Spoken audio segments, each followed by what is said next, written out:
Hi, I'm Gabe Gutierrez in for Hallie, and we're coming on the air tonight with breaking news out of Buffalo, New York, where a car crashed and exploded near the Rainbow Bridge border checkpoint in Niagara Falls. And we're expecting an update from New York Governor Kathy Hochul any minute now.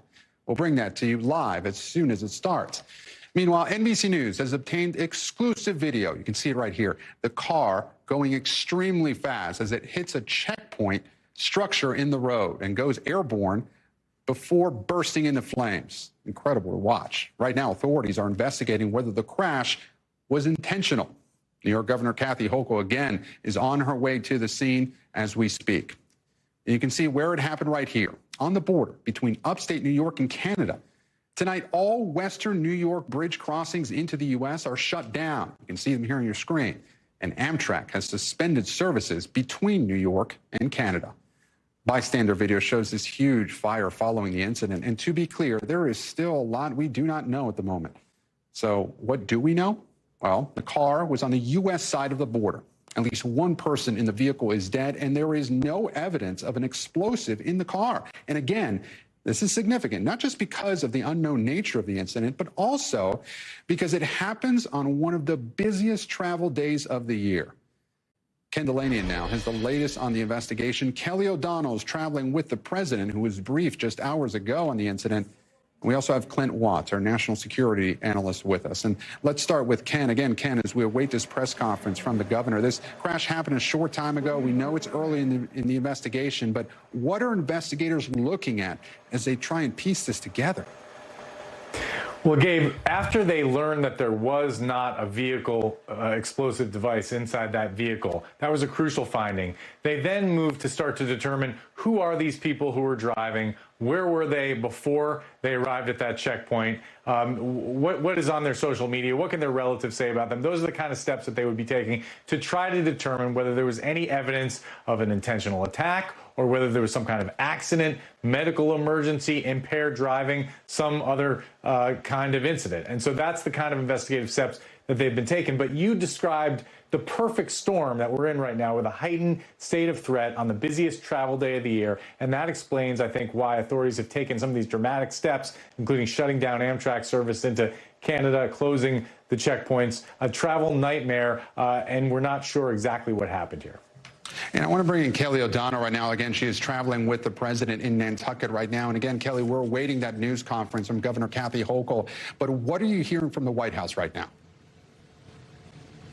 Well, Gabe, they're trying to bring in information from federal resources, from law enforcement on the ground, and from state officials. At this point, by processing the information coming in from the scene, that allows the president to try to ask questions about what federal resources may be necessary and what other steps or precautions should be considered or taken. So at this point, it is the White House trying to learn more about what has happened, to try to offer support to New York and to those who are on the ground, and to assess, is there something larger here? It comes at a time when the president, here with his family on Nantucket, has also been deeply involved in the Israel-Hamas hostage deal, with a number of calls to world leaders today who are involved in that. And then, in addition to that, the president making time for his team to give him a briefing on what has transpired with this Rainbow Bridge area that connects the U.S. and Canada at Niagara Falls. For all the reasons you've discussed, the timing of the holiday, the heightened travel time, the concerns about the sort of tense nature of the world we're in right now, all of that comes to play and becomes part of what the president has to review in terms of next steps or resources that might be available. At this point, they need more information to get a better picture of what they're looking at here, from accident to intentional act to something more than that. So we are expecting to hear from the president as there are developments. Nothing today on his schedule. They have already called what we call a lid for the day, meaning no planned public events for the president. Tomorrow's obviously Thanksgiving. And as the situation warrants, we certainly expect to get additional updates from officials who are with the president here. He's got his team that can brief him on all matters, domestic and international. And he is obviously watching this closely based on the officials we've checked in with. Gabe? Yeah, and Kelly, as we've said, crossings into the U.S. are shut down. The FBI is investigating.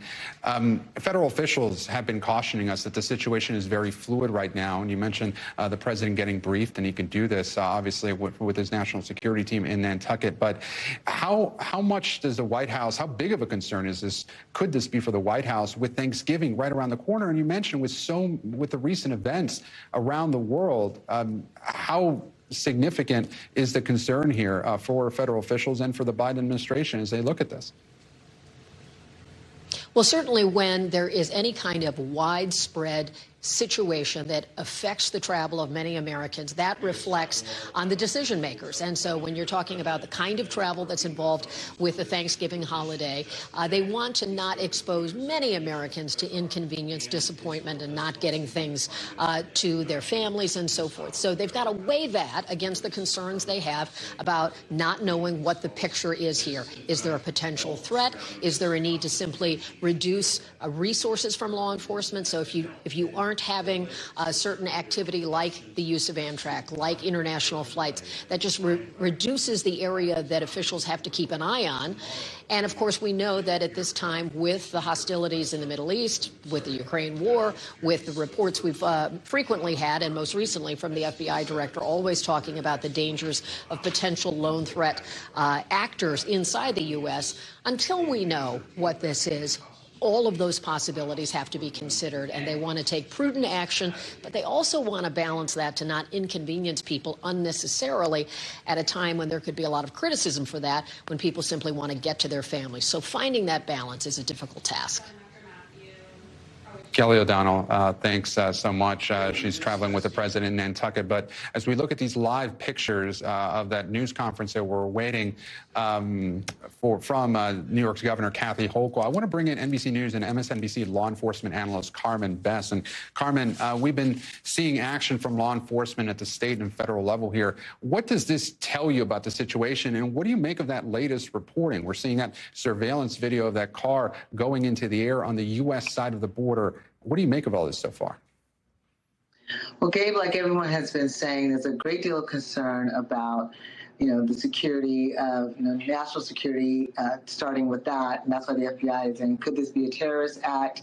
Could it be coordinated? As we're getting more information early on, obviously, we are finding that there wasn't, IED on board or an incendiary device on board the car. It was going at a high rate of speed, clearly crashed and basically exploded upon landing. So now the questions are to be asked about why, who was in the car, why did this happen? Was there some intent? Is there someone else involved, or could there be someone else involved?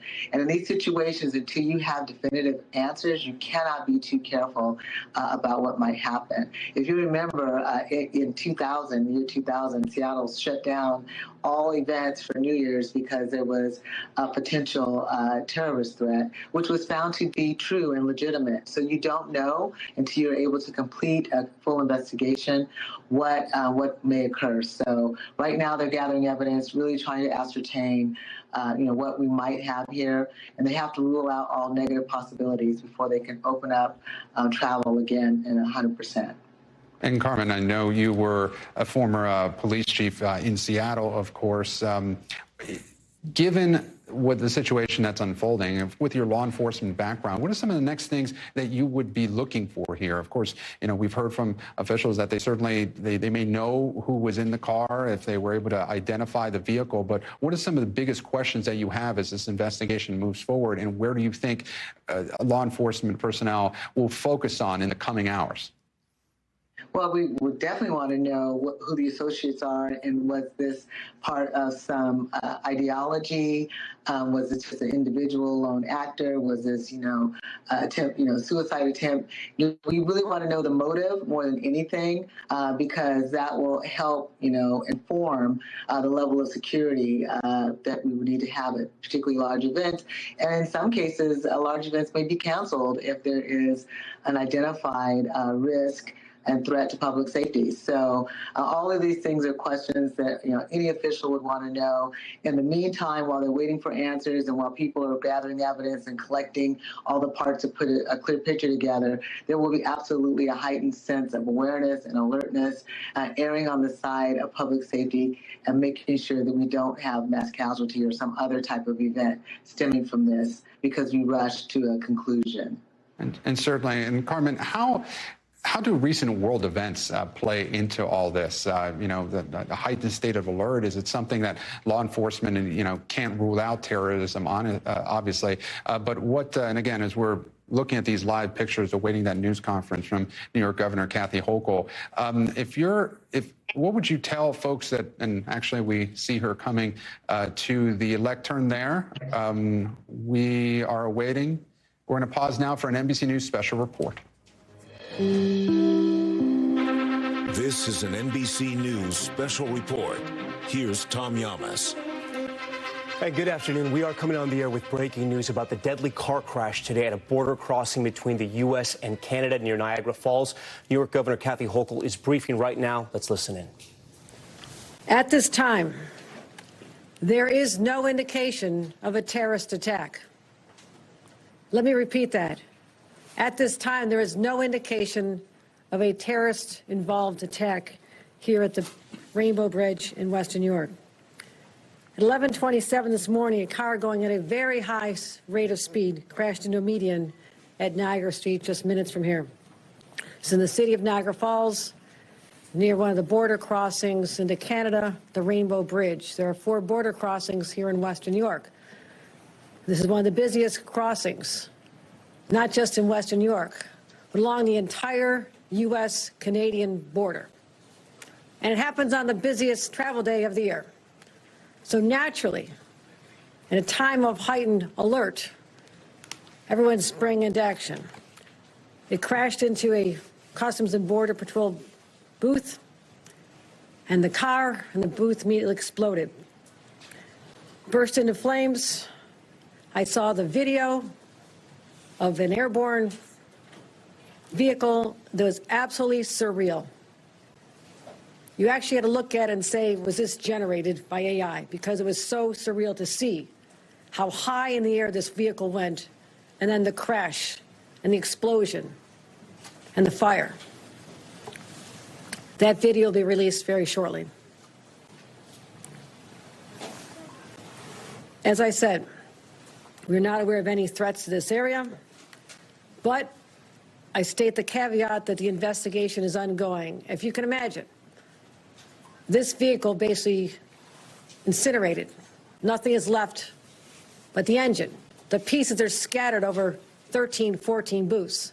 So it is a large scene, and it's going to take a lot of time for our federal law enforcement partners who are with me here today, and I'll identify, to be able to piece together the real story, to identify the make of the car. Obviously, there is not a license plate. I've been briefed by law enforcement for the last hour.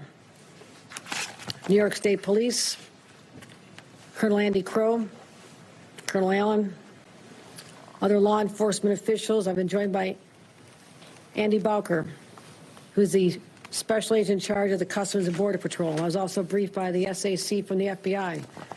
Also was on the phone with Secretary of Homeland Security Mayorkas. The FBI Director, Christopher Bray, has reached out. The White House has reached out. My staff has been in communication with all of them. I spoke with Senator Schumer, Senator Gillibrand, Congressman Higgins, local law enforcement, as well as local elected officials, because the world is watching to find out what happened here. And again, at a time when there's such high anxiety, stress levels are already high, and we've been on heightened alert since October 7th. That's why it's so important for me to stand here and tell the world, based on what we know at this moment, and again, anything can change, there is no sign of terrorist activity with respect to this crash. We have identified that this is a local individual, a Western New Yorker. 2 individuals died in the vehicle. The Border Patrol individual working in the booth was injured. The booth literally protected that individual. They went to the hospital with minor injuries and have been released. There is also, again, the busiest travel day of the year. There's a major disruption. And first of all, our cross-border travel.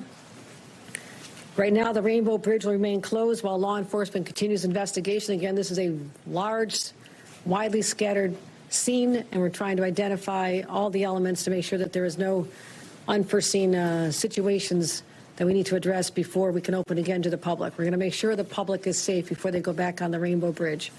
Also make sure the structural integrity of the booths. Also very important, our state DOT will be involved in that as well. The Whirlpool Bridge and Lewiston Queenston Bridge opening early this evening, probably open by now. Can anybody confirm that? We are. We're open now. Okay, they are open now. There's been a lot of people trying to get across. I appreciate that. The Peace Bridge, which was open, is already reopened half an hour ago. For those traveling by train, unfortunately, Amtrak has temporarily suspended its cross-border service between New York State and Canada.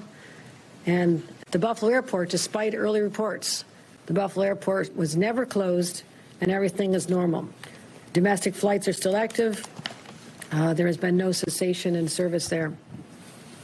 What I want to do at this time is extend my extreme gratitude to all of our partners, Customs and Border Patrol, Homeland Security, FBI, our state police, local sheriffs from Niagara County, Erie County, all stepped up to assist in trying to identify what exactly transpired here beginning at 11:27 a.m. this morning. They gave up their time from their families. They showed up. They reminded us that there are people who put on a uniform every single day, put themselves in harm's way. The people out there on that bridge, in the immediate aftermath of what happened, unknown, the source, the cause of this explosion, were out there doing their jobs. So I want to pause to give them just the gratitude of a governor and 20 million New Yorkers who sleep better at night because of their willingness to do this. They run toward danger. They should be with their families today, but they will not be. This investigation will go on for a number of days, and that's why we will not have any further answers at this time as to the individuals involved, the deceased, any motivation, and there's a lot of unanswered questions. But at this time, we just need to dial down the temperature right now, and that's what I plan to do as governor. Just let everybody know all is well. We're investigating. More information could arise, but based on the preliminary investigation, no sign of terrorist involvement in the horrific explosion that occurred here in Western New York. Any questions? Governor Hochul, can you explain what you're basing that determination on, that there was no terrorist activity here, and instead calling this a horrific accident? That's based on my briefings with experienced law enforcement, with the FBI, Homeland Security, and the Customs and Border Protection. They brought experts. They're still analyzing this, but there's been no indication based on any online threats, anyone taking credit for anything, all the usual areas you look to identify whether or not there's a group involved at this time. You hear me say this at this time, right, a dozen times, because it is still unfolding, but I didn't want to leave the public with a lot more anxiety than they need to have at this time. So I just want to be perfectly clear, there is no evidence to show at this time that this was a terrorist activity? There is no evidence at this time that this was a terrorist activity. And that's what I want to make very clear to the public, just to calm everybody down. It's really important because based on what's happening in other parts of the world, everybody is on edge. And this is an international border. And we've always felt the vulnerability there. But this was I won't call it an accident. It has not been determined to be an accident. You don't know whether the driver was intentional in how they drove. We do not know that. All I know is there was a horrific accident. Well, I won't call it an accident. A horrific incident, a crash, an explosion, loss of life. But at this time, no known terrorist connection. Governor, we saw agents canvassing the neighborhood, specifically near the casino and on Niagara Street. Is there a reason why? Our sources are telling us this couple may have left the casino and were on their way to Toronto. I can't confirm where the car originated at this time, but there is suspicion that the vehicle may have originated in that vicinity. I'm sorry, can you just clarify, of Niagara Falls, or where that car may have originated? Within the city. Of Niagara Falls? Not saying that's a local resident. I'm saying that it's a Western New York resident who was most likely in that vicinity prior to the high speed, high rate of speed, extraordinarily high rate of speed that led to the crash into the median that sent the vehicle airborne. And when you see this video, your jaw will drop in disbelief at how this went so high over an 8-foot high fence. It's rather extraordinary. Time for one more. Can you just walk us through the idea, the decision to close all border crossings in Western New York? What went into that, and can you walk us through the sheer magnitude of that kind of decision? I'm going to turn it over to the representative from the Customs and Border Patrol, special agent in charge. That would be Aaron Balker. Yeah. Would you like to address the decision made to close the border? Thank you, Governor. I think anytime you have an incident like this, you want to take an abundance of precaution to protect not only the staff and personnel, but also the public. So you make a quick decision like that, and then to go back based on the totality of circumstances, working with law enforcement partners to reopen, we are reopened. Can you walk us through? We've just been listening to border officials, along with the governor of New York, Kathy Hochul, address the state and really the nation in saying that that incident that happened at the U.S.-Canada border in Niagara Falls was not a terrorist attack. To use her words, there are no indications of a terror attack right now. She referenced this video we're playing for you right here. She says this is the video that she saw, and what it looks like is a horrific incident involving a car crash. Apparently, there were two people inside that car. It was at a high rate of speed when it went airborne, flying over an 8-foot fence, crashing and then exploding. We also have video of the explosion and the aftermath, as you see here as well. I want to get right over to Ken Delaney. He covers intelligence and the Justice Department for us. Ken, the governor told us a little bit, even though the debris field spanned 13 to 14 customs booths and that there was just debris everywhere, they were able to get a sense of what happened here, and she was briefed by Homeland Security, FBI, and state police. That's right, Tom. And she also made clear they know who these people were, that they were locals.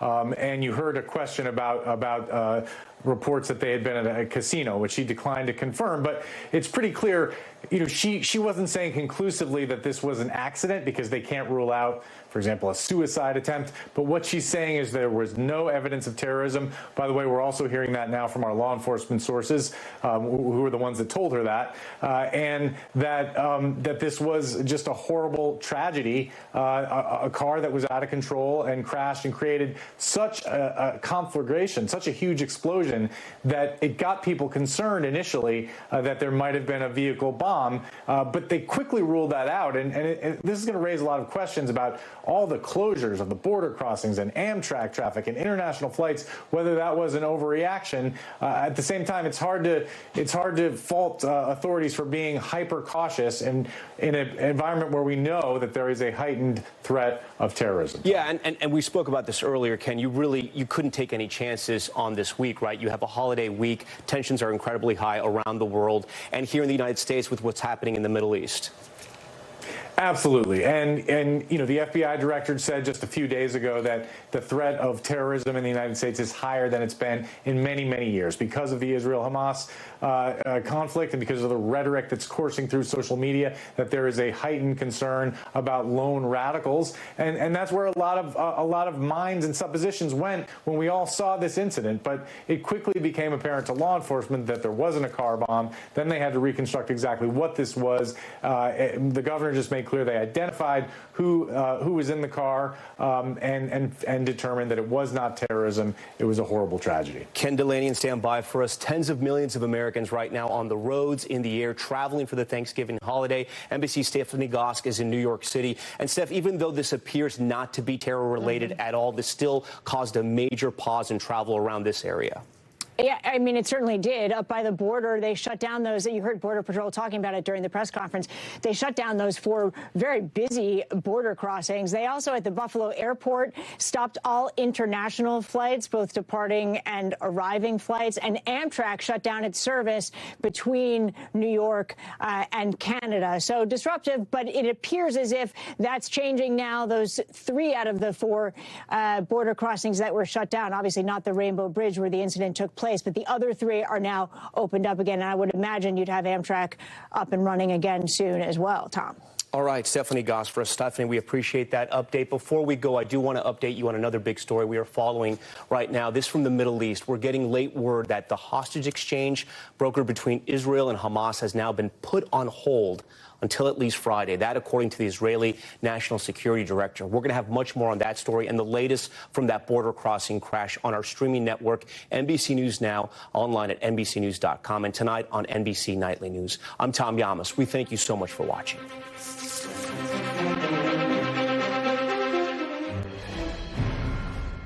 And welcome back. You were just watching an NBC News special report where New York Governor Kathy Hochul says a local individual was behind that crash. The investigation still ongoing, but importantly, no sign or evidence of terrorism in this crash. You're looking at surveillance video that she referenced of that car going 8 feet into the air. She described that video as surreal. Now, I want to get to NBC law enforcement analyst Carmen Best. Carmen, you were listening along to this news conference. Again, the headline, no evidence of terrorism. But what most stood out to you from that update? Well, clearly the fact that they are potentially ruling out terrorism as the cause or the motivator for this incident is going to be most critically important to everyone involved, law enforcement, and certainly any other people who are now, stranded someplace trying to get across the border. So we may be able to take a deep breath and get a little bit of relief from that piece, so that the travel is more likely to open up, the bridges and people are back on the trains and less intensity, if you will, around travel, and that's critically important. And that information needed to be determined as quickly as possible. So, Carmen, listening to that as well, what are some of the options that it could have been? If it wasn't terrorism, the governor is actually very careful. She almost referred to this as a, quote, accident, but then caught herself, referred to it as a crash. What are some of the other possibilities that law enforcement will be looking at here, and what could it be? Yeah, there are a number of things. I mean, the possibilities are endless. It could have been, if there were actually two people inside the vehicle, it could have been murder-suicide. It could have been suicide. It could have been, like I said, we had an experience in Seattle where a person, drove across a bridge, car went airborne and struck people and killed them, and it was drug-related. So at this point, you don't know. Obviously, with the evidence being scattered across several blocks and a lot of stuff to collect, it may take some time to figure it out. They're going to have to backtrack the steps and the actions of the person and persons in the car. But all those are potentially possibilities there. Or it could have been a medical emergency, for all we know. So I think that all of that, they're going to piece together what they can and find the cause.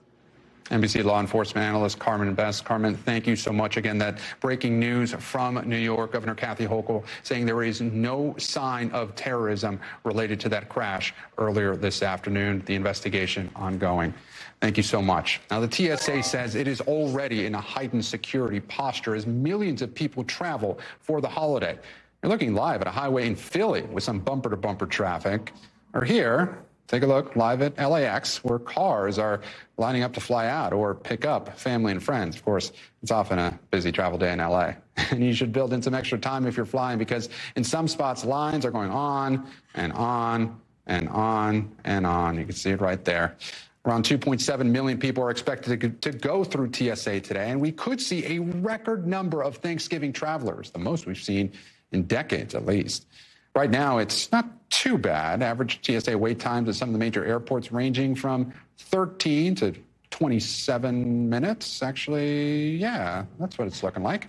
And overall, more than 55 million people are hitting the skies, roads, or however you plan to travel today through Sunday. And you see people here taking the train route. Amtrak says it expects around 750,000 passengers over the holiday period. Others are even going by ferry.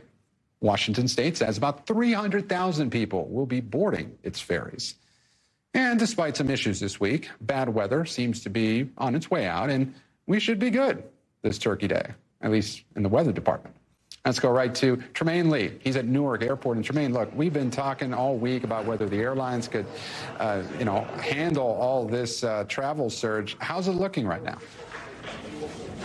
Gabe, during the best of times, during the holidays, there can be a lot of pressure put on the entire system from the airlines to TSA. But what happens when the TSA predicts a record number of travelers, almost 3 million, as you mentioned? And the answer, at least so far here at Newark and across the country, is they're doing a pretty good job. So far, we only have 2,800 delays, about 60-plus cancellations, which under this prediction of 2.7 million people is a pretty good job. Normally, what you'll see is that trickle down of stress from the system heaped on the shoulders of those who are actually traveling. I had a chance to speak with a number of those folks today, and here's what they said about their travel concerns. Everything has been pretty good so far. I'm tired. I've never felt more exhausted in my life. Great. It was pretty easy. It's been okay, except waiting on the baggage. That's about it. Everything else has been great, though. So almost to a person, they said while they were concerned at first, given the expectations and the holidays, that for the most part, everything is going relatively smoothly. Gabe? Tremaine Lee, live for us in Newark. Tremaine, thanks so much.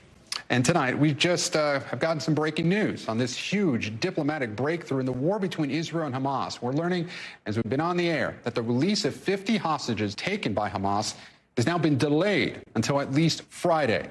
That's according to Israeli officials. I do expect of the Red Cross Cross after we heard from the country's prime minister a little earlier today. His government working relentlessly to get hostages home, he says, but that does not mean the war is over. Listen. Citizens of Israel, I wish to be clear. The war continues. We are going to bring back safety and security both to the north of Israel and to the south of Israel. We are winning, and we are going to continue to fight until we reach absolute victory. Again, that was Prime Minister Benjamin Netanyahu a little earlier today. So let's lay out the information we've gotten so far and what's in the deal. A 4-day pause in fighting. And during that time, Hamas is expected to release at least 50 women and children being held hostage in Gaza. Israel, for its part, is supposed to release 150 Palestinians from Israeli jails. And Gaza will get a lot more aid that it needs so badly. That includes fuel trucks. And there's also a second phase in this deal. For every 10 Israeli hostages that get released, a ceasefire will be extended by 24 hours, and a proportionate number of Palestinian women and children will be released. We don't know for sure who exactly will be released as part of this deal just yet, but a senior Biden administration official says 3 Americans are expected to be among that first batch of hostages released. For their families, it's been an agonizing wait. I just want to hug my children, to kiss them, to protect them, to promise them that it will never happen again, because now I'm in hell. And it comes as we're getting a first look into what the IDF says are tunnels underneath Gaza's Al-Shifa hospital. NBC News has not been able to independently confirm this video. Keir Simmons is in Tel Aviv with the latest for us. And Keir, so a bit of a timing change from what we initially heard from officials. So how did this all come together? And give us the latest on this shift from potentially Thursday for that hostage release. We thought it could be tomorrow. Now we're hearing Friday. What's up? Yeah, it's a timing shift. That's right, Gabe. To be honest, it's also got people very worried because we're hearing through Israeli media that there are questions being raised about the deal, about whether it's been signed off by Hamas, about whether the names of hostages have been produced, the first to be released. And all of these things may turn out to be just a hurdle, sticking points that get resolved. But of course, when something is as sensitive as this and as fragile as a truce and then the release of hostages, it is getting people concerned that will we see this pause in the fighting and then the release of the people who were taken in the terror attacks on October 7th on Friday. The statement from Prime Minister Netanyahu seems to suggest that it's not going to be happening before Friday, so not necessarily even on that day at the end of the week. So all of these things, of course, I mean, it was inevitable, I guess, that this wouldn't go completely smoothly. It's such a big deal, the biggest breakthrough since October 7th, since the ground invasion began. But right now, we really don't know exactly what the next steps are and what the next few days look like. Keir Simmons, live for us in Tel Aviv with those breaking developments. Keir, thank you so much. And yet another weird turn of events in the OpenAI saga. Ousted CEO Sam Altman now back in, apparently. The company behind ChatGPT says it has reached an agreement in principle for the guy that got pushed out less than a week ago to return. The company making the announcement on X, and Altman responding with a post of his own saying, "I love OpenAI, and everything I've done over the past few days has been in service of keeping this team and its mission together." Just to recap, Altman was out Friday. A day later, there were rumors he would come back. Then he was supposedly going to Microsoft, and now he's back with some new board members too. And remember, this sounds pretty much like what hundreds of the company's employees wanted when they threatened to walk out if the board did not step down and Altman was not reinstated. Jake Ward joins me now. And Jake, this situation is giving us whiplash. What do all of these moves mean, and who are these new board members? Well, Gabe, you've done a very good job of laying out what has been an incredibly complicated 72 hours in the tech world. You know, the thing that so many people I've been speaking to keep pointing out is that this is really such a departure from the early days of OpenAI, which was invented as a sort of altruistic, almost academic think tank style place for creating the kind of AI that is already moving into our professional lives, our personal lives, of course, fueling the power of disinformation. I mean, really poised to change the world. Now, suddenly you have a world in which the deep-pocketed partnership with Microsoft, the push to try to actually make money off of products like ChatGPT, seems to have put Sam Altman in some sort of conflict with his board and led to his ouster on Friday. Now he's back with an all-new cast of board members, except for a couple of people that he gets to keep. Some of the original folks are there, but the two specific board members that seem to be most critical of him are gone. They've been replaced by Brett Taylor, Larry Summers, former president of Harvard, and Adam D'Angelo will now be returning. So he's back in power and has all the people that he wants on the board supporting him here, Gabe. And Jake, you know, so much to keep track of here, but really quickly, you know, Altman was supposedly hired by Microsoft. What happens with that company now? Well, Microsoft gets to continue its deep partnership with OpenAI, and through it gets to compete with Google and with Facebook, both of which have their own big plans for AI. You know, that partnership gets to keep going, and they don't have to build their own OpenAI-style business inside. They were excited about that, undoubtedly, but now suddenly they get to go back to exactly the thing that Satya Nadella wanted, and now that multi-billion-dollar partnership, which, again, is poised to change, you know, our working world, our relationship within one another. I mean, pretty much everything, that is going to go right back to humming along, Gabe. Jake Ward, thank you so much for sorting through this for us. Jake, thanks. And tonight, as the situation develops in upstate New York City is also ramping up its security as they inflate balloons and wrap up preparations for the Macy's Thanksgiving Day Parade. The mayor and the NYPD commissioner briefing the city in just the last hour or so. Listen. The NYPD and partners have already enhanced security. We've already had enhanced security because of the holiday, and we don't see any nexus between the incident there and here in New York City. We're going to continue to be out in full force. Thousands of NYPD officers lining the parade route because while officials say there are no specific threats to the parade, the Israel-Hamas war has created a heightened threat environment, especially around large events. Some 3.5 million people are expected to come out and watch the parade in person. There are also 8,000 people participating. Jay Gray joins us now from New York. And Jay, what do we know about security this year, and has it changed any at all after what happened on the U.S.-Canada border today? Yeah, and what we're being told is that they have stepped up security a bit, Gabe, that they've added some patrol officers that you'll see on the ground along the parade route, but a bunch you won't see as well, watching things from above and making sure that everything stays safe. No credible threats, as you talked about, but it's still going to be a visible presence on the ground, and in years past, that's made people feel safe. I don't know if I need security, but I feel like somebody's kind of watching me right now. No. There it is, Luffy, one of the new character balloons we'll see this year. 16 character balloons. These guys are the stars of the show, really, and we'll see them rolling out tomorrow as well. And something, I'm going to take advantage of being on the show because there's something I've always wanted to do. Walk with me. This is Baby Yoda, or Grogu, as they call him. I've always wanted to shake his hand. So, hey, Baby Yoda, we got that going. You talked a lot about the crowds tomorrow, 3.5 million. Take a look at the crowds today, Gabe. We've seen thousands of people coming in just to watch the inflation process. It's been neat to see. Hey, happy Thanksgiving, guys. Happy Thanksgiving. And happy Thanksgiving to you, Jay Gray. I got to tell you, that Macy's Day Parade is such a fun event to cover. I'm glad you're having so much fun. And I'm glad you got to meet Baby Yoda there. Jay, thank you. Now let's get you over to the 5 things our team thinks you should know about tonight. Number 1, the death toll from that major Alaska landslide we told you about yesterday is growing. 3 people are now confirmed dead, and 3 other people are still believed to be missing. Remember, the slide was around 450 feet wide and ripped through an Alaskan island community during a big rain and windstorm.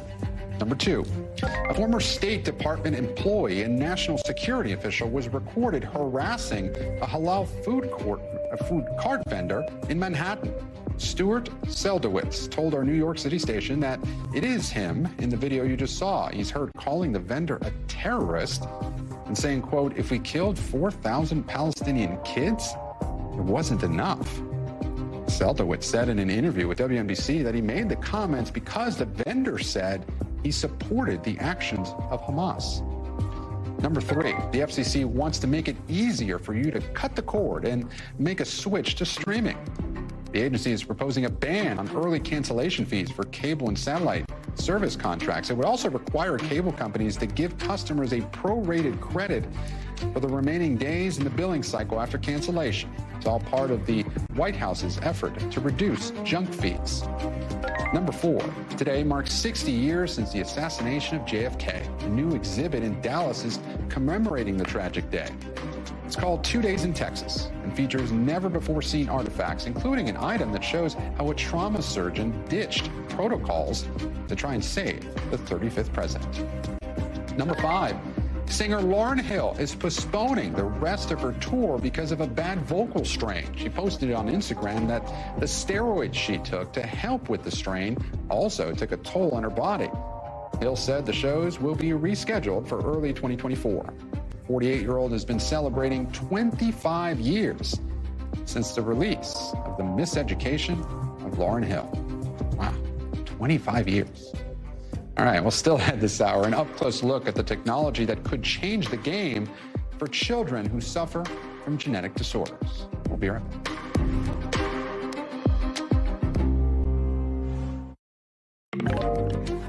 And now we want to take you to Kansas, where doctors are working with a cutting-edge technology that can help identify what's wrong with some of the youngest and most critically ill patients with genetic disorders. Dr. Hallie got a first-hand look at what some families consider miracles in the making. So here are the sequencing smart cells. I was so excited to get a tour of this lab at Children's Mercy, Kansas City.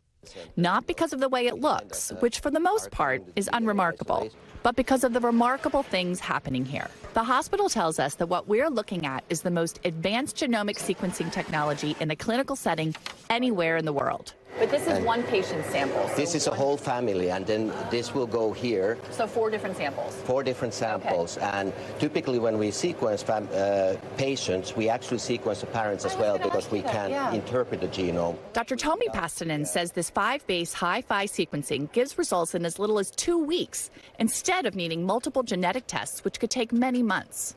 And he says it's helping diagnose children with some of the most rare genetic diseases on Earth. Kids like Celia Steele. She's one of 5 kids, or not 5 kids, 5 people in the whole world who have this diagnosis. When Celia was born, she appeared to be a happy, healthy baby. But as she approached her first birthday, it was clear she wasn't developing like her twin brother. He was crawling. She wasn't attempting to crawl. She would just lay there.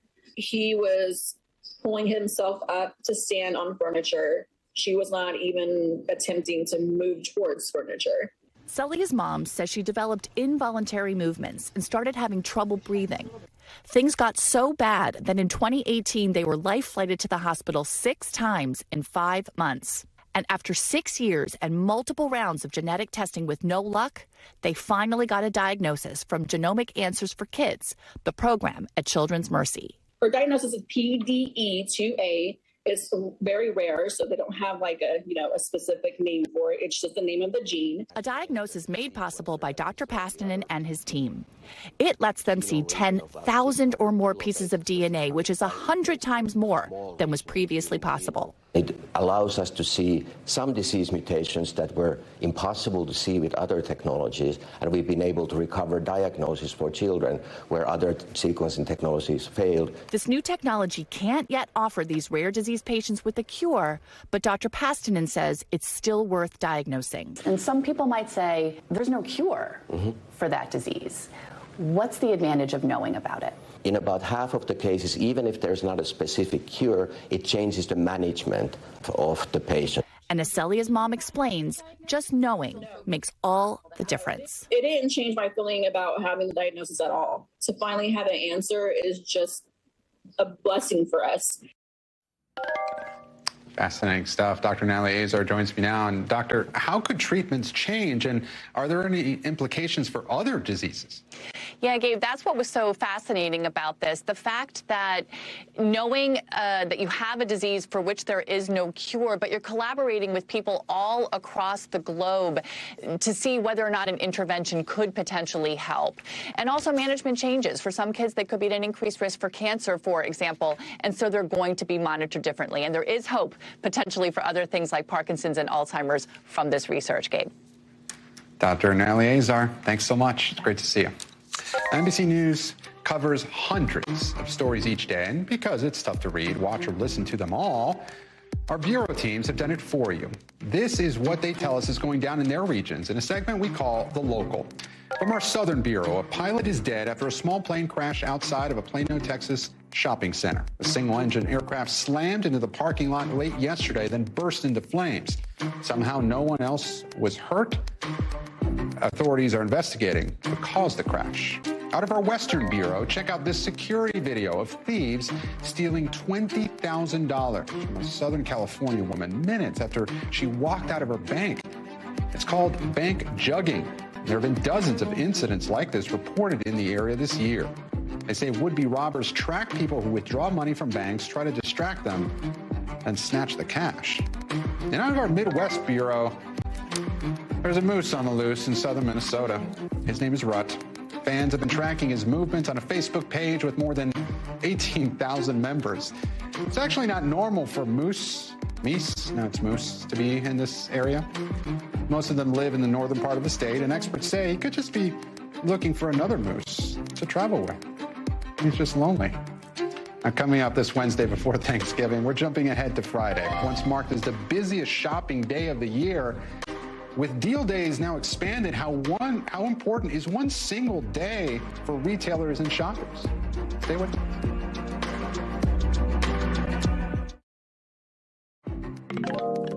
And welcome back. Some 400 Macy's employees are set to go on strike in Washington this Friday, Black Friday, with the union demanding better wages for employees over high profits for executives and shareholder dividends. It comes as shoppers are expected to spend record amounts this holiday season, with estimates for Black Friday, Small Business Saturday, and Cyber Monday up 13% from last year.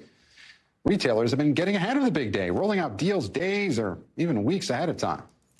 Christine Romans is here to walk us through it. So, Christine, I was just thinking about this days ago. You know, it's 2 days before Black Friday. Yep. Am I too late already? No, don't stress out. I mean, I've been talking to retail experts, and in fact, you and consumers have the upper hand here in the driver's seat to mix all the metaphors because, you know, consumer spending has been slowing a little bit, and the retailers know it. The supply chains have all worked themselves out. They've got stock on the shelves, and all of a sudden, people are a little more frugal, and that means there could be sales all the way to the very end of the year. So I talked to some Consumer Reports today, and they told me, don't stress about missing out the best deal on Black Friday. There will be deals for days to come.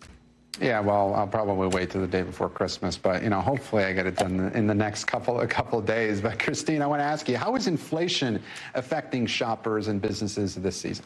You know, it's been a couple of years of inflation. Even though the inflation rate is cooling, even a 3% inflation is just adding cost on top of all of those higher prices. So people are really starting to feel it. That's why I think consumer spending has slowed a little bit. So the inflation story really plays into this year for a couple of reasons. One, it's making people more cautious. And two, there are higher interest rates from the Federal Reserve to combat that inflation. And those higher interest rates mean this will be the most expensive Christmas holiday in history for putting stuff on the credit card. I want to say that again. It is so expensive, 20% APR interest rates on those credit cards. So really make a list, check it twice, and be really careful that you can pay for what you're buying, because you do not want to have that debt hangover next year at 20% interest rates. Definitely not. Christine Romans, our senior business correspondent. Happy Thanksgiving. You too. Thank you so much.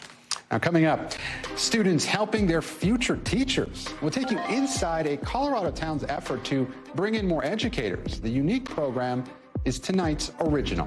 We'll be right back.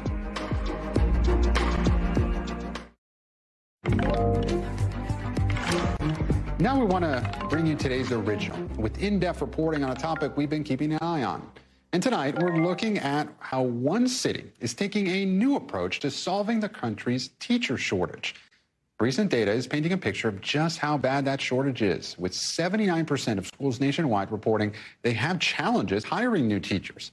In Aspen, Colorado, where the cost of living is among the highest in the country, the school district is trying to change that. Not by paying teachers more, but by having high school students build tiny but more affordable homes to house future educators. Valerie Castro has the story. In the heart of the Rocky Mountains, a house is taking shape. We're just going to nail them in bit by bit. The master builders, high school students in Aspen, Colorado. Seeing the walls actually come up in the first place, that was really cool to see. Their instructor, John Fisher. And this next piece of siding. The project is more than a hands-on learning tool. This 190-square-foot tiny home will one day house a teacher from this very district. Where would you sleep? So you're going to sleep in the loft. Okay. You're to be able to lay down and not raise up and hit your head. An answer to the need for more affordable housing. Aspen is a billionaire's playground. The median home listing price around $3 million. But properties like this easily go for much more, pricing out teachers with a starting base pay here of just over $50,000. If they didn't have that affordable housing, yes, would you be teaching here? Oh, I would not be teaching here if they did not have the affordable housing, because the first question I asked during my interview was, is there housing available? The tiny homes are still in the works, but 37% of Aspen School District employees do live in other district-provided housing and apartments, like journalism teacher Kimberly Zimmer. That was the game changer, because there is absolutely nowhere, like, I would never have been able to break into this community. And that's the point of the tiny dwellings. You've heard of starter homes. Well, consider these starter rentals. If you're spending more than half of your income as a teacher on your place to live, that's not viable. And that's the situation for a lot of our educators here. Scott Cooper works on the board that oversees the project, gathering grant money and donations to pay for construction materials and tools. And Aspen teachers are not alone. Across the country, renting even a one-bedroom is a stretch for teachers in a slew of cities, according to the National Council on Teacher Quality. The least affordable school districts, San Francisco, Portland, and San Diego, where starting teachers would pay more than 40% of their salaries for the average rental. New York, Boston, and D.C. not far behind. That's driving some districts to fund affordable housing developments, popping up in places like New Mexico, Texas, and Arizona.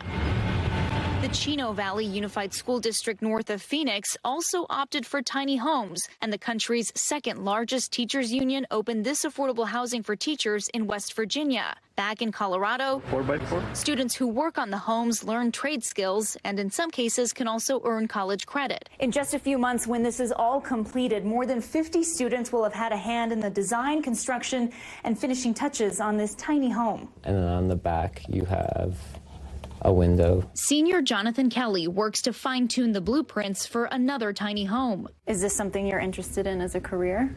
Yeah, I'd like to go into architecture. A tiny blueprint building a foundation for a big career and a place for a teacher to call home. Valerie Castro, NBC News. And the Aspen School District estimates it'll charge about $800 per month, utilities included, for those smaller homes. A tiny project in many ways, but it has some big implications. We thank Valerie for that reporting. And that's a wrap for this hour. Coverage picks up right now.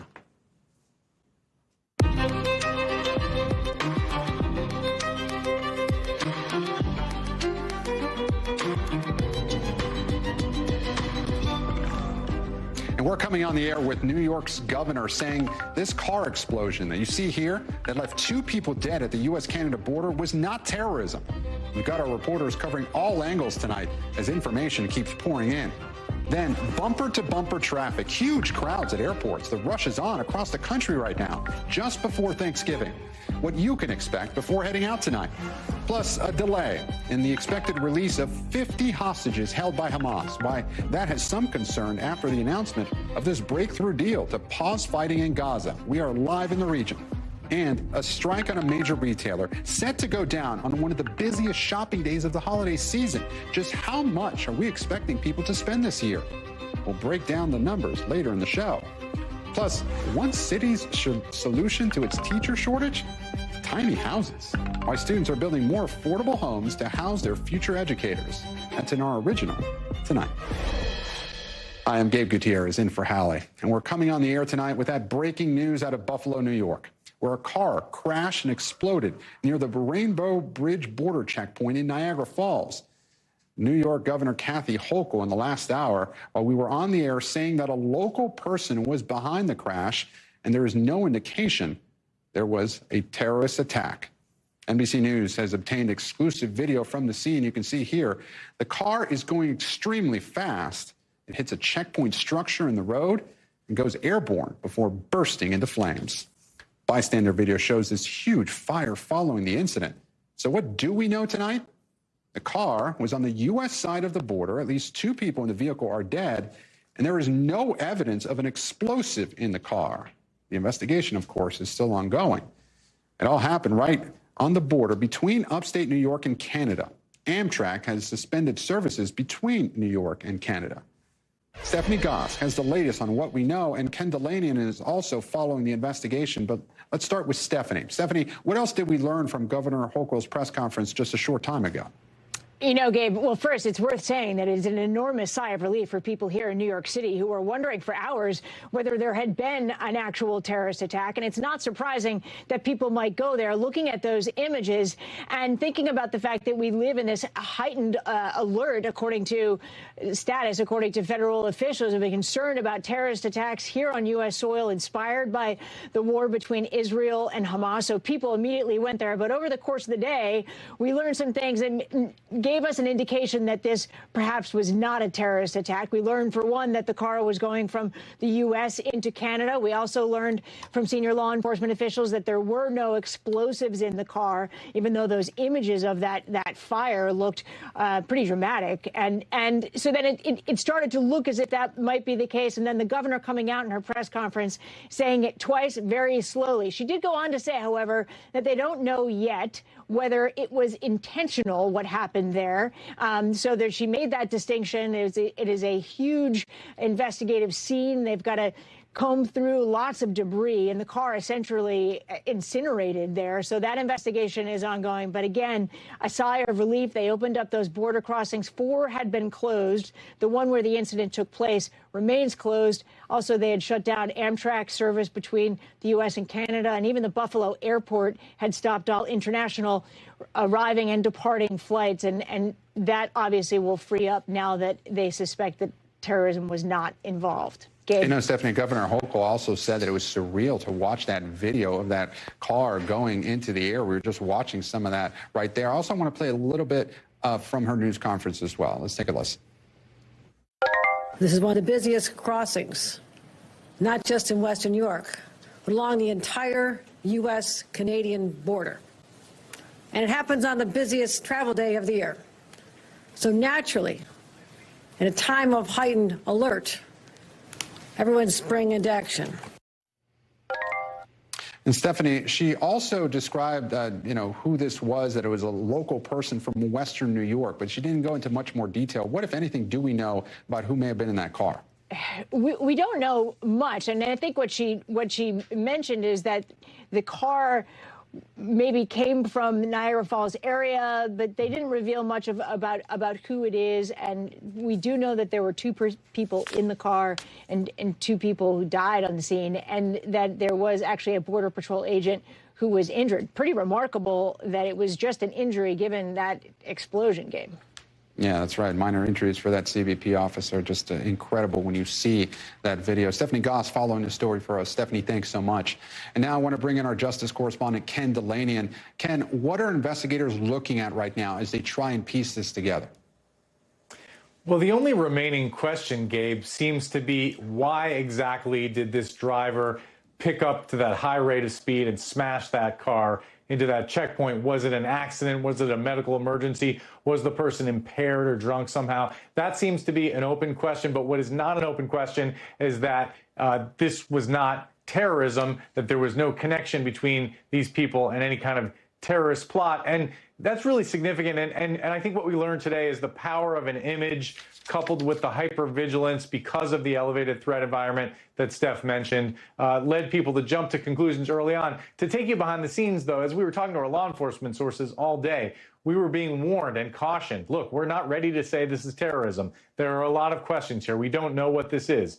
Even as a major cable news network was flatly saying that this was a terrorist attack, misreporting that. So there was a lot of sturm and drang about this, but all along, law enforcement officials were urging caution. And after they concluded that there was no explosive device in the vehicle, that really sharpened their focus on, okay, who are these people? Where were they? And they quickly determined that there was no terrorist nexus. Yeah, and Ken, the governor is very careful. She caught herself at one point. She even called it an accident, but then changed her mind and called it a crash, being very careful this early in the investigation. I know she also mentioned that many of the bridges that had been closed down, 3 of the 4 of them, I believe, had been reopened. What is the, we are, of course, in a heightened state of security really across the country, given, the Israel-Hamas war. But, what about that decision for law enforcement officials and for, state authorities and federal authorities to close down not just the border checkpoints, but also, to close down, Amtrak, for example? They were really cautious. Yeah, Gabe, I think that decision is going to be questioned and second-guessed in the coming days because it caused a massive travel disruption on the busiest travel day of the year. On the one hand, you can understand the hypervigilance of authorities, particularly when they saw a video of that fireball and explosion. They didn't know what they were dealing with. But on the other hand, these travel disruptions stayed in place as the day went on. And it was pretty clear as we were talking to our sources behind the scenes that they were leaning towards this was an accident or some kind of act that was something other than terrorism. And yet those travel disruptions remained. And one former law enforcement official was telling me, look, there's a checklist of things that they do in the event of a terrorist attack. And it's clear they're just going down the checklist before they've decided it was a terrorist attack. And so, hundreds of thousands of travelers had to live with that decision, Gabe. Ken Delaney, thank you so much. And Ken, as we mentioned, the TSA says it's already in a heightened security posture as millions of people travel for the holiday. And you're looking live right now at a highway in Philly with some bumper-to-bumper traffic. Here, live at LAX, where cars are lining up to fly out or pick up family and friends. And, of course, you should build in some extra time if you're flying, because in some spots, lines are going on and on and on at airports, as you see right there. Around 2.7 million people are expected to go through TSA today, and we could see a record number of Thanksgiving travelers, the most we've seen in decades at least. Right now, it's not too bad. Average TSA wait times at some major airports ranging from 13 to 29 minutes. And overall, more than 55 million people are hitting the skies, roads, or however else you plan to travel today through Sunday. See people here taking the train route. Amtrak says it expects around 750,000 passengers over this holiday period. Others are even going by ferry. Washington State says about 300,000 people will be boarding its ferries. And despite some issues this week, bad weather seems to be on its way out, and we should be good this Turkey Day. And we have Gary Grumbach along I-95. But first, let's go to my friend Tom Costello. He's at Reagan National Airport. And Tom, we've been talking all week about whether the airlines could handle this travel surge, but it seems like they're doing all right. Pretty good. By the way, the only mode of transportation you left off, I think, is bicycles. Maybe you can get a bicycle quote on how many bikes are out on the road. Listen, you're absolutely right. Yesterday was pretty rough. Gabe, yesterday was pretty rough. And we had a lot of heavy rain, a lot of heavy traffic, and that caused major delays, especially from, for example, Atlanta East. Today, we've had the residual backup effect, right? Because the ripple effect has extended through the night and in through the day. Here's where we stand right now on delays and cancellations nationwide. As I look down at my screen, 3,100 delays at the moment nationally, 60 cancellations. Not great, but better than where we were yesterday as they try to pick up the pieces and get their footing back underneath them following yesterday. And they are looking at, by the way, the FAA now updating their numbers. You said 2.7 million travelers today in the air. They're now saying 2.9 million. So just a huge influx of people hitting the nation's airports nationwide. In total, as we said, over the 12 days of Christmas, whoa, we just lost our lights because of this wind out here. So that's the problem. We got incredible wind and we've had incredible rain. Anyway, 30 million flying over this 12-day stretch, and then the roads have been a mess. Can I just make mention of the fact, okay, yeah, you're looking at Reagan National Airport. That's next to me. So look at all the traffic down there. People have been waiting to get into this airport for an hour to 90 minutes. And what does that mean? It means they're stuck in their car, and therefore they've been missing their planes, Gabe. You know, Tom, you're a pro. You lost the light, and you see wind there. At least, you know, it could have been worse. Yesterday it was really rainy here in Washington, so at least we're dealing with wind at this point. And by the way, if anyone could get me a bicycle stat on how many people are, you know, traveling by bicycle, it would be you, our transportation correspondent. But really quickly, I know you and the team have been speaking with travelers today. What have you been seeing and hearing from them? So, by the way, I'm the one who shot that video that you ran earlier showing that long TSA line. I shot that this morning when I first showed up for the Today Show. And so I asked a couple of folks, yep, that's it. It just went on and on forever. I asked folks in the line, are they discouraged? What are they thinking? Here's what a couple of them said. When you see this kind of a line, what are you thinking? It makes me regret not getting TSA pre-check. Pack your patience. That's all you can do. Pack your patience. Yeah, that's pretty much what it's all about. It's cliche, but cliches are cliche for a reason, right? They're true. And so that's really the key. 3 million people are going to be flying on Sunday, so that'll be the day to really pack extra patience if you're flying. Pack your patience, Tom Costello. Thanks so much. I really appreciate it. Thanks for braving the wind for us and dodging that light. Now let's get to Gary Grumbach. He's on I-95 in Virginia on this busy travel day. Hey there, Gabe. That's right. 49 million people are expected to hit the roads this Thanksgiving week, many of them during this time period right now. We're here at I-95 in Woodbridge, Virginia. I want to have you take a look behind me at just what this looks like right now. We have a lot of brake lights, a lot of cars moving through at a slower rate of speed than they normally would, but it's been pretty steady throughout the day. No real heavy backups here south of D.C., at least, but that's certainly not the case around the country. The 405 last night, there's some crazy video out of there that saw just brake lights for miles and miles in the Los Angeles area. But some good news for folks around the country is gas prices. They are much lower than they have been in the past several months. Right now, we're looking at $3.28 a gallon, nationwide average for a regular gallon of gas. And folks I talked to today are pretty happy about that. Because I got a wife that said this is the day we travel. Today is probably going to be an extra hour and a half. I'd rather drive from Raleigh to D.C. on the day before than the day of. Now, Gabe, as folks are planning their getting home from Thanksgiving part of the week, Sunday is expected to be the big travel day with delays expected nationwide. Gabe? Gary Grumbach, thank you so much. And now let's bring in meteorologist Bill Cairns. And Bill, the weather seems to be on its way out, but as we just saw in Tom Costello's live reports, a little windy. It was rainier yesterday, but still windy here. What is the Thanksgiving forecast looking like, and any major travel concerns? Yeah, that's the wind filling in on the backside of this storm system, and so a lot of people flying maybe a little bumpy on some of those landings, a little, plane wings flapping a little bit. So that's the storm system off to goes. All the bright whites, the cloud, the yellows and the reds is all the rain.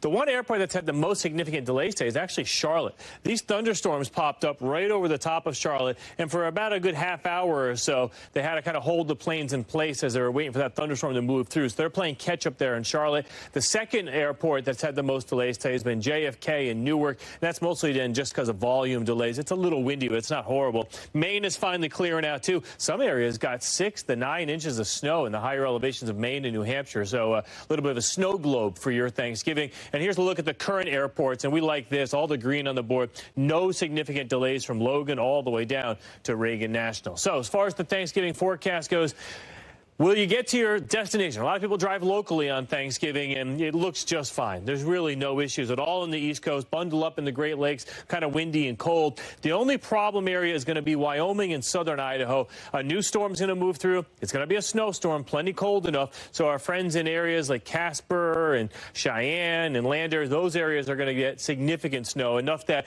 if you're driving here Interstate 25 through Wyoming, that could be definitely hazardous. Some areas may even pick up as much as 6 to 12 inches of snow. By Friday, that snowstorm heads to the south. Areas of Colorado will pick up snow. Great for the ski resorts, but if you're traveling on 90 there, we could have some problems, or on 80 northwards, too. Here's the snow forecast map, and I mentioned Lander. That's in the pink there. That's up to 12 inches. Casper, about 6 to 12. Denver, right now it looks like rain over to snow for you. It's a little warm. We're only going to call about 1 to 3 inches for you on Friday, so keep that in mind. Salt Lake City, you're too warm, but the mountains there will definitely get some. Then by the time we get to Saturday, the storm weakens and heads out into the central plains. Kansas City, you may get a little wintry precip. Nothing really is a big deal. Fine on Saturday on the East Coast. And Tom just mentioned the biggest travel day of all around this holiday season is going to be Sunday with everyone getting home. And this is how the weather map looks. It's changing a little bit in a few spots. A little bit of light snow heading through the Great Lakes. I don't think that's going to be too troublesome. Down along the Gulf Coast, we're going to have some rain. But we've introduced some rain now into areas like New York on Sunday. It was looking pretty dry, but now the storm's getting a little closer to the coast. So Long Island, Connecticut, New York, heading down towards the Jersey Shore. Those areas, Gabe, are now going to be a rainy drive going home on Sunday. And, of course, the airports in New York with rain on Sunday would be bad news, too. Bill Cairns with the coast-to-coast forecast. Bill, thanks so much, and happy Thanksgiving. You too. Turning now to overseas, breaking news on this huge diplomatic breakthrough in the war between Israel and Hamas. We're learning as we've been on the air that the release of 50 hostages taken by Hamas has now been delayed until at least Friday. That's according to Israeli officials. And that's after we heard from the country's prime minister a little earlier today. He says his government is working relentlessly to get hostages home, but that does not mean the war is over. Listen. Citizens of Israel, I wish to be clear. The war continues. We are going to bring back safety and security both to the north of Israel and to the south of Israel. We are winning, and we are going to continue to fight until we reach absolute victory. So let's lay out the information we have so far. What's in this deal? A 4-day pause in fighting, and during that time, Hamas is expected to release at least 50 women and children being held hostage in Gaza. Israel, for its part, is going to release 150 Palestinians from Israeli jails. And Gaza will get a lot more aid that it needs so badly, including fuel trucks. There's also a second phase in this deal. For every 10 Israeli hostages that get released, the ceasefire would get extended by 24 hours, and a proportionate number of Palestinian women and children would be released. We don't know for sure who exactly will be released as part of this deal just yet, but a senior Biden administration official says 3 Americans are expected to be among that first batch of hostages, including a 3-year-old girl. And for their families, it has been an agonizing wait. It's like a Russian roulette. We are waiting to see who will come back home. And this all comes as we're getting a first look into what the IDF says are tunnels underneath Gaza's Al-Shifa hospital. NBC News has not been able to independently confirm this video. And we want to turn now to David Noriega, a correspondent in Tel Aviv. And David, so a bit of a timing change, of course, from what we originally heard from officials. Is there concern over that and what this could mean for the deal as a whole? Gabe, yeah, but the short answer to your question is yes, there is concern. Right now, as far as we know, the only change is to the timing. All of those details, those contours of the deal that you just outlined, the 50 Israeli hostages in exchange for 150 Palestinian prisoners, the aid trucks, the ceasefire, the 4-day ceasefire, as far as we know, all of that stands. We were expecting this to begin, though, Thursday, which is tomorrow still for you guys in the States. Now it's no sooner than Friday. We still don't know exactly what that means. You know, from the beginning, everyone here in Israel, especially the families of the hostages who have a lot on the line here, they've known that this deal is not real until we actually see those first hostages released. This change in the timing just really brings that point home. All of the families that we've been talking to, they show hope, but it's very, very cautious, if not fearful hope. We've spoken to several families who have hostages in Gaza. For example, here's what one of them had to say. I just want to hug my children, to kiss them, to protect them, to promise them that it will never happen again, because now I'm in hell. This is an excruciating wait for those families. This change in the timing, which again just shows that this entire deal is very fragile, just makes that wait longer and more agonizing. Gabe? Yeah, and David, the Biden administration has said that this has been an excruciating negotiation period over the last few weeks, just really exhaustive, intensive negotiations with many stops and starts, as you pointed out. Now, we did see a glimmer of hope, though, with those premature babies now getting treated in Egypt and being reunited with family members. Just look at that video. But there's also, sadly, still scenes like these, mass graves. What does this deal do for the innocent civilians getting caught in the middle of this fighting? Well, first, there's the ceasefire itself, right? After weeks of relentless bombing every single day, a ground incursion. In theory, this would lead to a pause in the hostilities for 4 days. There is, in addition, as we've mentioned, the entry of possibly many hundreds of aid trucks into Gaza, bringing food, humanitarian aid, fuel. That is, no question, relief to those Palestinian civilians who are undergoing this military campaign, suffering the consequences of this military campaign in Gaza. But again, that's just temporary relief. In his press conference earlier today, Prime Minister Netanyahu made a very strong point of saying that the war is not over. Even if this deal does go through, even if there is a ceasefire, that ceasefire is temporary. After it's lifted, Israel will go back to the military campaign that it's been waging, again, for several weeks. Those civilians, they can ideally, if this deal goes through, they can look forward to some relief, but it's temporary. And again, it's just relief. It's not an end to the war. Gabe? David Noriega, live for us in Tel Aviv. David, thanks so much. And much more ahead on this busy day before Thanksgiving. New York City on high alert ahead of its holiday tradition. The stepped-up security measures you'll see and won't see for the Macy's Thanksgiving Day Parade. But first, the OpenAI soap opera takes another turn. How embattled CEO Sam Altman ended up back at the helm, and who's now out. Stay with us.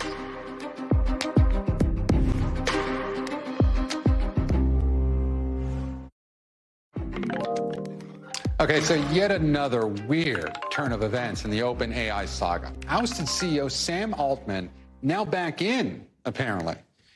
The company behind ChatGPT says it's reached an agreement in principle for the guy that got pushed out less than a week ago to return. The company making the announcement on X, and Altman responding with a post of his own saying, "I love OpenAI, and everything I've done over the past few days has been in service of keeping this team and its mission together." Just to recap, Altman was out Friday. A day later, there were rumors he'd come back. Then he was supposedly going to Microsoft. Now he's back with some new board members, too. And remember, this sounds pretty much like what hundreds of the company's employees wanted when they threatened to walk out if the board did not step down, and Altman was not reinstated. So Jake Ward joins me now once again. And Jake, this situation is giving us a whiplash, isn't it? Break down what we know about this decision to bring Altman back, and who are these new board members? So what we know at this hour is, everything you said there, you're summarizing it very well there, Gabe. And we know that Sam Altman seems to have had some sort of fundamental disagreement with the board that was in place last week, the board that really, gave OpenAI its character. This place was supposed to be a sort of nonprofit, almost think tank or research institute, something that was supposed to be very different than the profit-motivated companies like Google and Amazon and Facebook, with which it does battle on the fields of AI.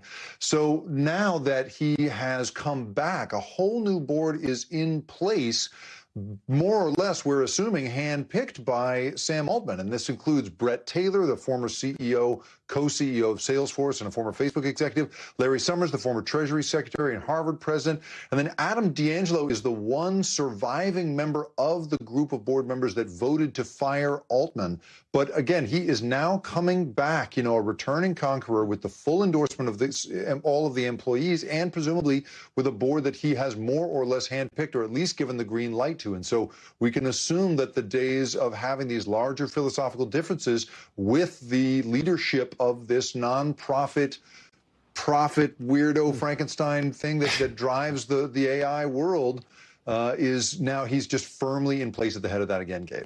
So look, Jake, somebody could look at this and say it's just internal corporate politics, but this was really the year when AI just broke into our everyday lives. So how damaging could this be for the company's reputation, what it creates for the future, and what are the implications here for the future of AI? Well, so you're absolutely correct, right? That you look at this and you go, oh, board drama, tech bros duking it out, who cares? Well, the reason we care is that OpenAI is really one of the only companies to have ever come along and said, we're not going to just be about money. We're going to instead be about serving humanity and creating AI that benefits everyone.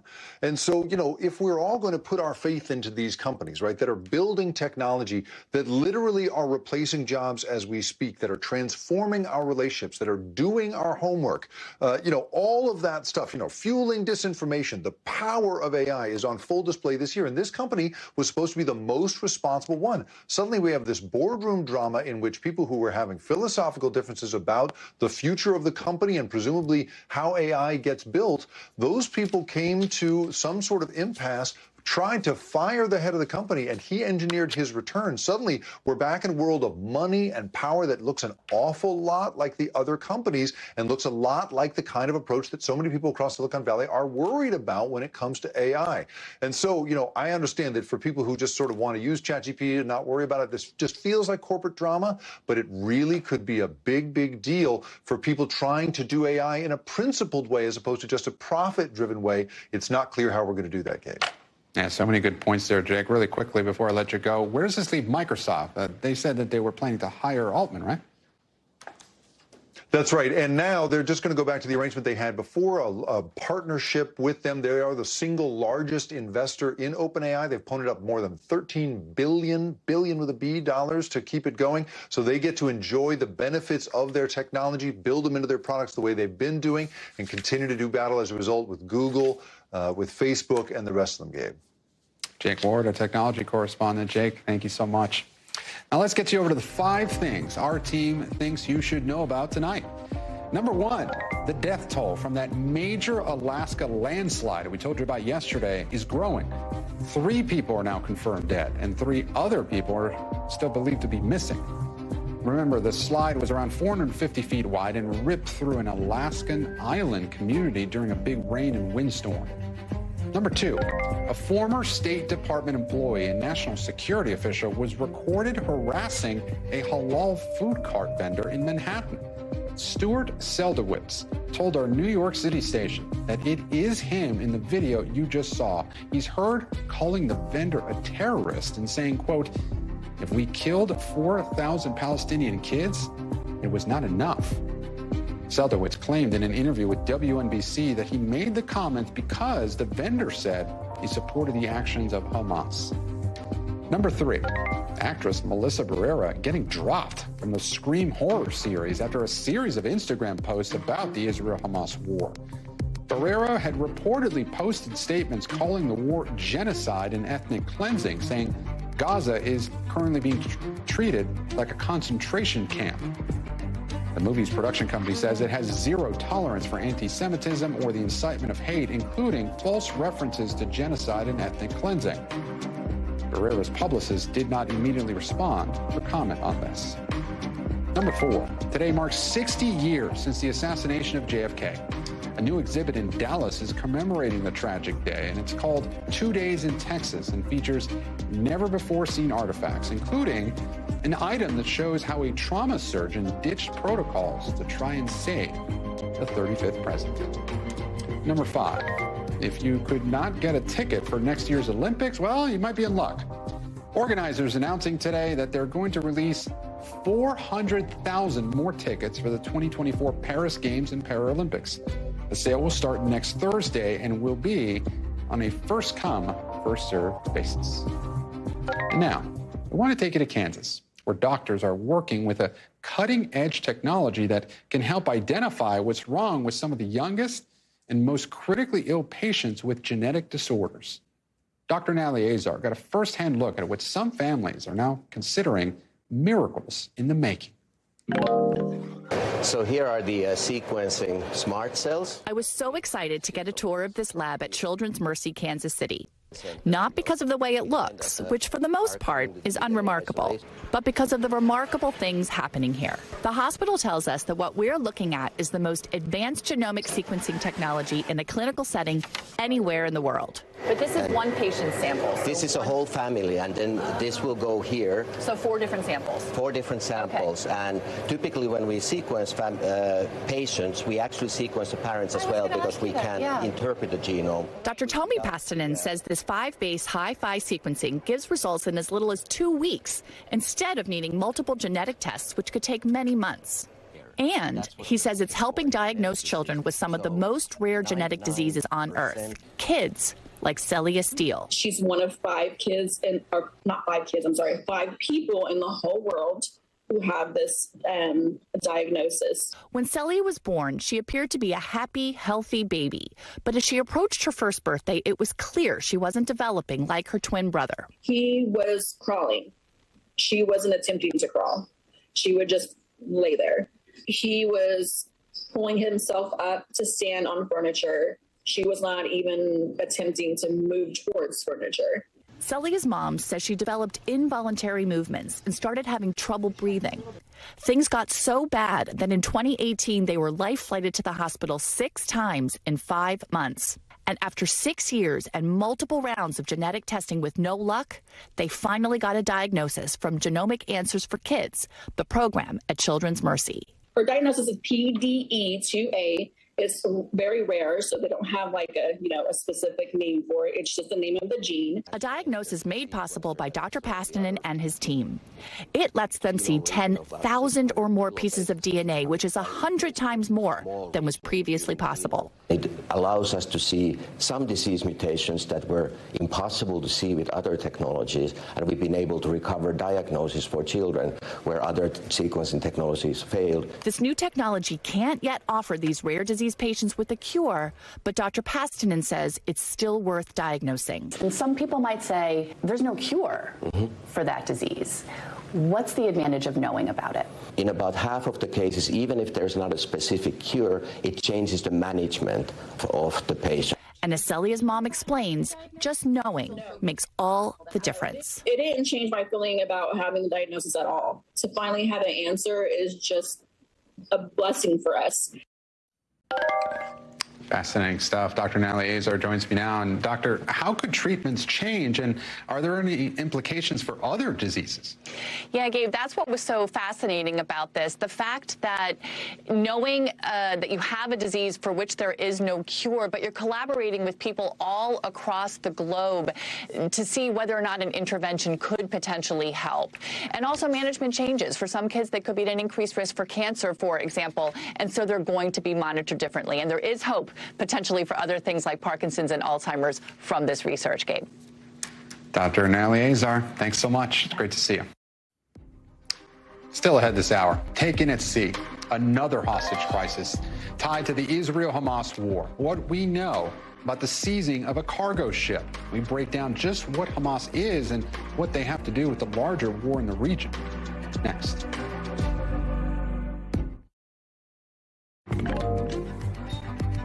Heading back to our coverage of the Middle East, while all eyes are on the hostage deal between Israel and Hamas, there's actually another hostage situation in the broader regional conflict. Take a look at this video released by Yemen's Houthis.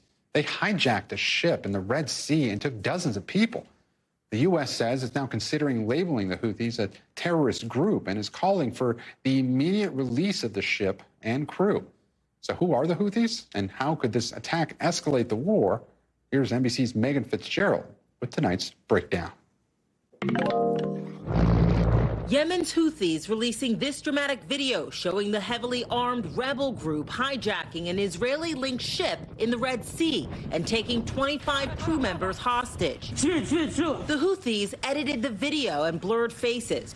The incident raising concerns about an escalating regional battle as Israel and Hamas fight. Another group more than 1,000 miles to the southeast getting involved. That's an official from Japan, which operated the ship, traveling under a Bahamian flag. They're calling for an early release of those hostages. The Israeli government saying there were no Israelis on board. A Houthi spokesperson putting out a statement saying Israelis only know the language of force, adding this is the beginning. But it's the result of years of conflict between groups backed by the West and by Iran. In the 80s and 90s, the Houthi family in northern Yemen pushed for a revival of Zaidi Islam, a Shiite branch in the majority Sunni Yemen. But the movement adopted the slogan, God is the greatest, death to America, death to Israel, curse the Jews and victory to Islam. The Houthis fought guerrilla wars against Yemen's government and in 2014 seized the capital Sana'a, beginning a civil war. Saudi Arabia, backed by the West, intervened in 2015. Now, almost a decade later, the ongoing war has killed more than 150,000 people. Initially, Saudi Arabia's motive was to defeat the Houthis and prevent Iran from establishing a base on the southwest of the Arabian Peninsula. The problem is that Saudi Arabia did not achieve that. The Houthis are part of the so-called Axis of Resistance, groups armed and funded by Iran opposing the West. Yemen's internationally recognized government has not declared war on Israel, but the Houthis calling to defeat Israel in videos like this, and also releasing videos they say show drones and missile attacks towards Israel. Pentagon suggesting some missiles have a range of more than 1,200 miles. This is a message of support. The Houthis are telling Israel, but they're also telling the rest of the region, including Saudi Arabia, that we are in this with Hamas, with Hezbollah. And now, escalating with the ship attack, threatening global trade and upping the tensions across the region. Megan Fitzgerald, NBC News.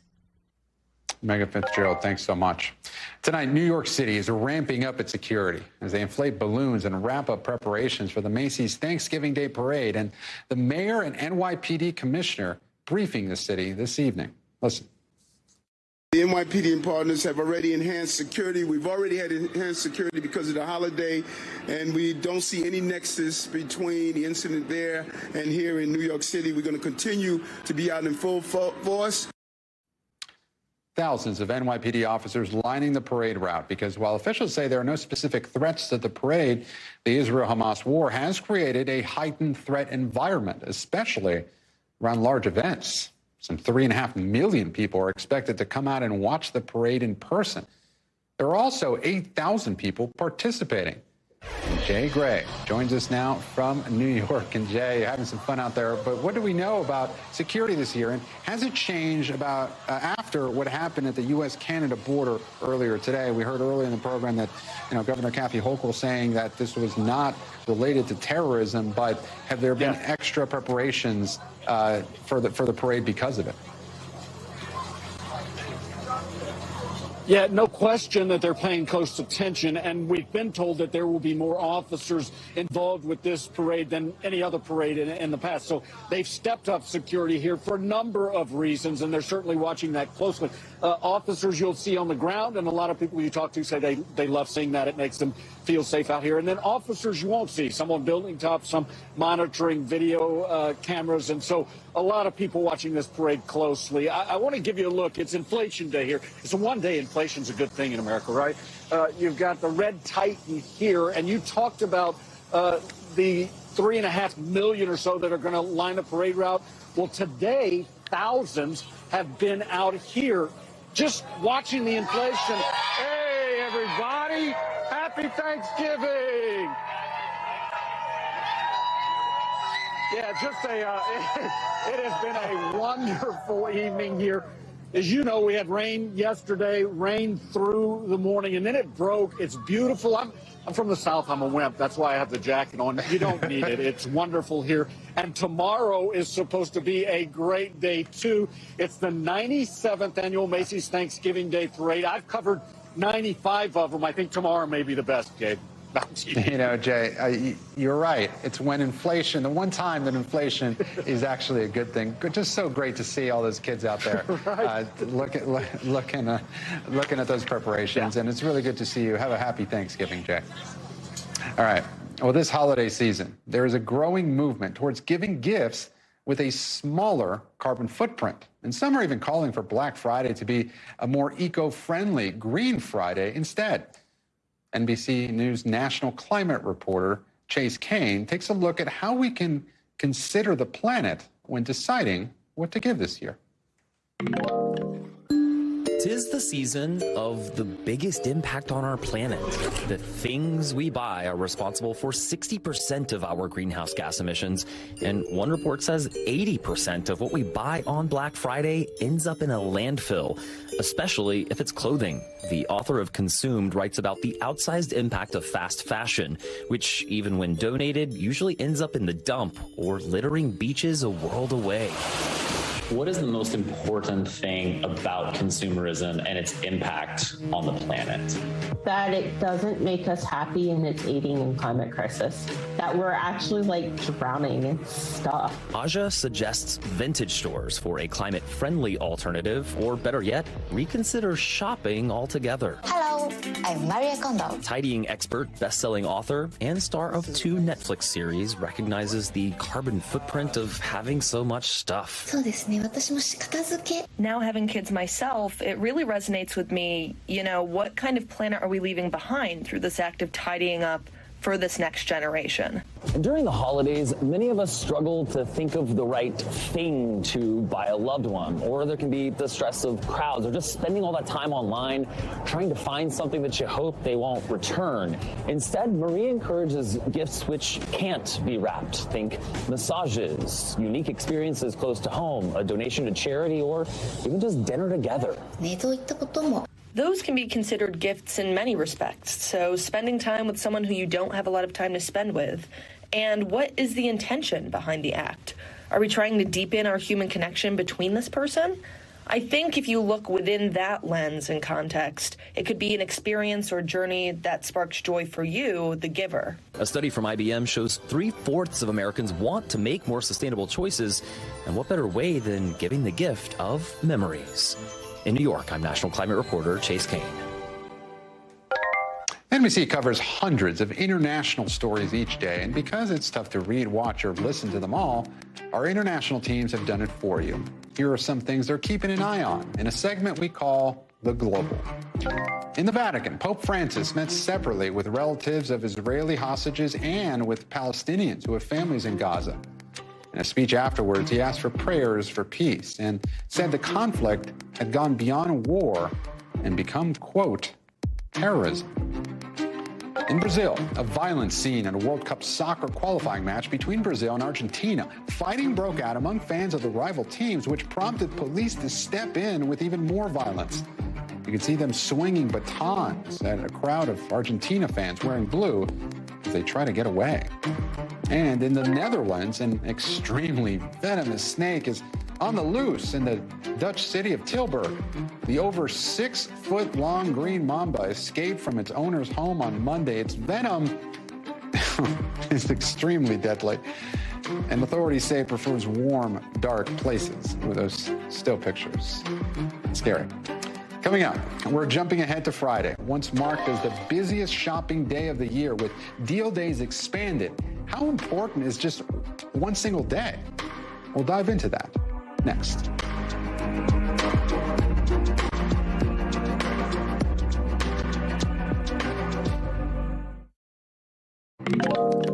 And welcome back. Some 400 Macy's employees are set to go on strike in Washington this Friday, Black Friday, with the union demanding better wages for employees over high profits for executives and shareholder dividends. It comes as shoppers are expected to spend record amounts this holiday season, with estimates for Black Friday, Small Business Saturday, and Cyber Monday up 13% from last year.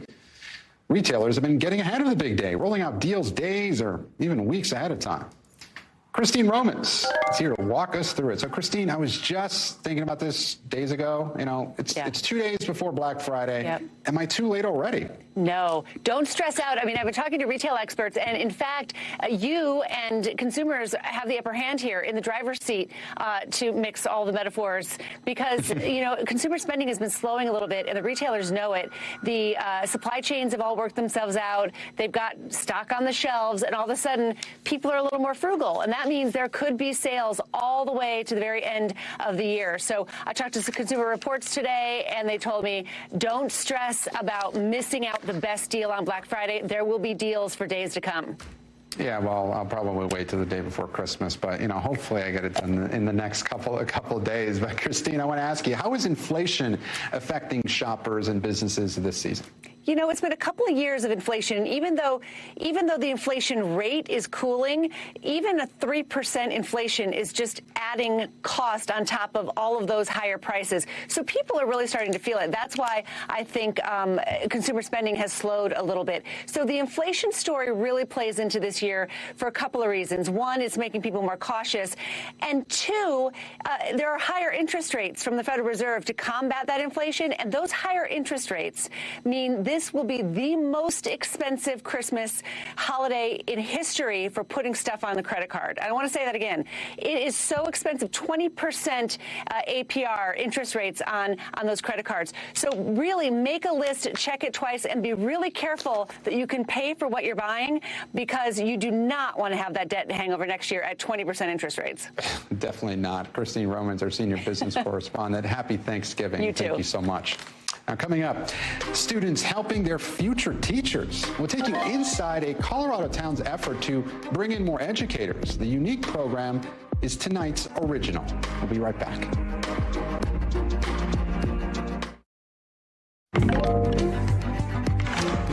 Now we want to bring you today's original with in-depth reporting on a topic we've been keeping an eye on.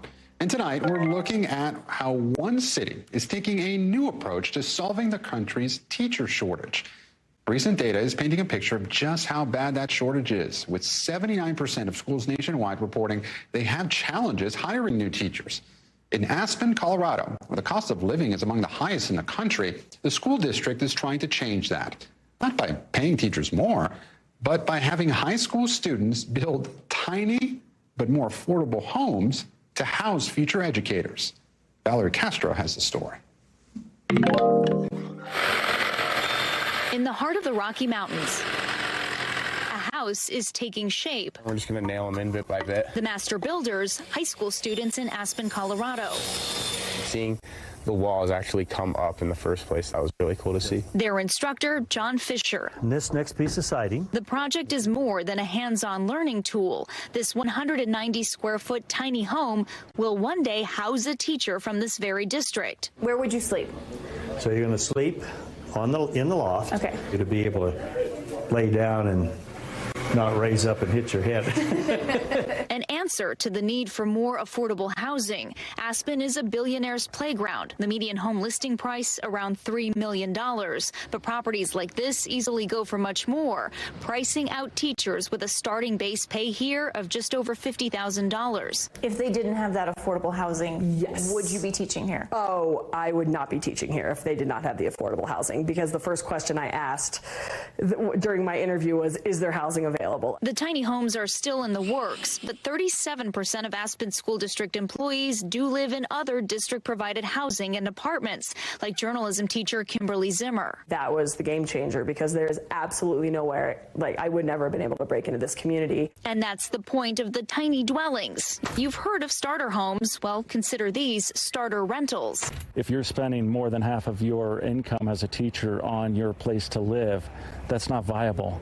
And that's the situation for a lot of our educators here. Scott Cooper works on the board that oversees the project, gathering grant money and donations to pay for construction materials and tools. And Aspen teachers are not alone. Across the country, renting even a one-bedroom is a stretch for teachers in a slew of cities, according to the National Council on Teacher Quality. The least affordable school districts, San Francisco, Portland, and San Diego, where starting teachers would pay more than 40% of their salaries for the average rental. New York, Boston, and D.C. not far behind. That's driving some districts to fund affordable housing developments, popping up in places like New Mexico, Texas, and Arizona. The Chino Valley Unified School District north of Phoenix also opted for tiny homes, and the country's second largest teachers union opened this affordable housing for teachers in West Virginia. Back in Colorado, 4x4. Students who work on the homes learn trade skills and in some cases can also earn college credit. In just a few months, when this is all completed, more than 50 students will have had a hand in the design, construction, and finishing touches on this tiny home. And then on the back, you have a window. Senior Jonathan Kelly works to fine-tune the blueprints for another tiny home. Is this something you're interested in as a career? Yeah, I'd like to go into architecture. A tiny blueprint building a foundation for a big career and a place for a teacher to call home. Valerie Castro, NBC News. And the Aspen School District estimates it'll charge about $800 per month, utilities included, for those smaller homes. A tiny project in many ways, but it has some big implications. We thank Valerie for that reporting. And that's a wrap for this hour. Coverage picks up right now. Thanks for watching. Stay updated about breaking news and top stories on the NBC News app or follow us on social media.